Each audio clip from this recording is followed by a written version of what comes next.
So today was actually my birthday, and I celebrated it by watching Minions and Monsters. Just for clarification, I do not like these movies at all. I just re-binge watched all of them yesterday, and the only one I liked was the first one. I think the rest are just varying degrees of awful. So with that in mind, I was not excited for this movie at all, and wow, this movie is way, way better than it has any right being. First and foremost, this movie is just genuinely really funny, or at least I found it to be.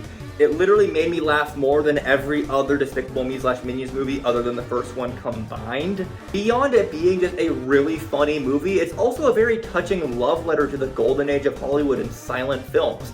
There are a lot of references to classic silent films, especially those starring Buster Keaton, Charlie Chaplin, and Fatty Arbuckle. And as somebody who adores the golden era of Hollywood, heck, one of my favorite movies of all time was Babylon. I found this to be a very touching and refreshing way to do a Minions movie. Beyond that, the movie also is just pretty entertaining. It has a very brisk pace. The movie runs at just barely 90 minutes, and I never felt the time passing once.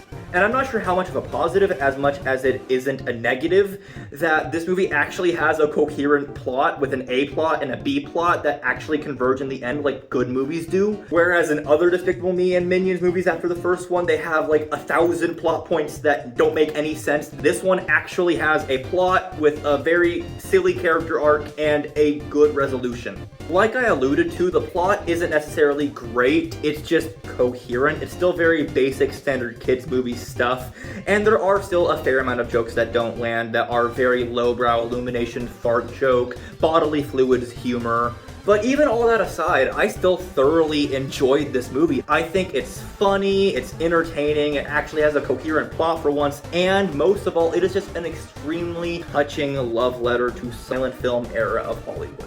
All that in mind, I'm feeling a very strong 3.5 out of 5. I really strongly recommend this film and think it is by far the best movie in the franchise since the original, and it's about on par with the original too.